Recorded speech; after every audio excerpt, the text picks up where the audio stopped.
दरम्यान हा तिढा सुटलेला आहे असा दावा शिवसेना नेत्या नीलम गोरे यांनी केलेला आहे। ऐकूयात त्यांची प्रतिक्रिया काय आहे। चांगल्या प्रकारे तोडगा निघावा प्रयत्न आणि चर्चा चाललेली आहे आणि सर्व बाजूचे कार्यकर्ते आणि संपूर्ण महाराष्ट्राचं लक्ष ही महायुती चांगल्या पद्धतीने व्हावी यासाठी लागलेलं आहे आणि त्या दृष्टीनेच पक्षप्रमुख उद्धवजी ठाकरे यांनी अनेक आज चर्चा केल्या, बैठका घेतल्या, त्याचबरोबर इच्छुक उमेदवारांशी बोलले आणि या पद्धतीने उद्यापासून नवरात्र सुरू होत आहे आणि म्हणून जनतेच्या विकासाचे घट वाट पाहत होते का? मला काय वाटतं की काय आम्ही वाट पाहत होतो किंवा नव्हतो हे त्या वेळच्या राजकीय परिस्थितीवर अवलंबून असतं। तुम्हाला जे काही म्हणायचं आहे ते तुम्ही म्हणण्यासाठी स्वतंत्र आहात, याच्या पलीकडे मी काही बोलू इच्छित नाही। तुम्हाला सगळ्यांना मनपूर्वक शुभेच्छा। तर या सगळ्या वादानंतर आता याच्यावर पडदा पडतो आहे आणि याबाबत नीलम गोरेंशी प्रथम बातचीत केलेली आहे आमचे प्रतिनिधी दिनेश दुखंडे यांनी।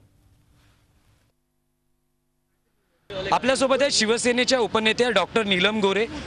नीलमताई, काय नेमका शिवसेना भाजप आणि महायुतीचा तोडग्याचा फॉर्म्युला निघाला?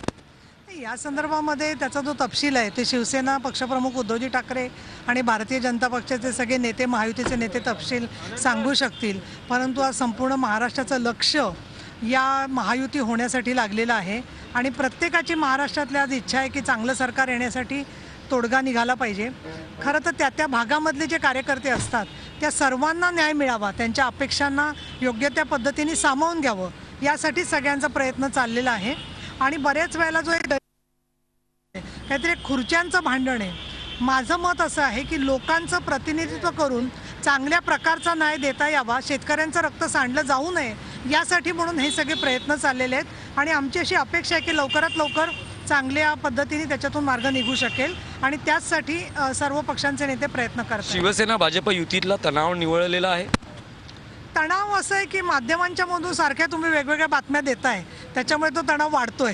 त्यामुळे तुम्ही जर का थोडंसं सकारात्मकरित्या हे पाहिलं आणि जे काही घडतंय त्यातल्या वस्तुस्थितीनुसार जर का आपण सांगितलं तर मला आमची अशी विनंती राहील मनपूर्वक की माध्यमं जी आहेत त्यांच्यामुळे जागृती होते, त्यामुळे तणाव वगैरे काही नाहीये, चिंता आहे।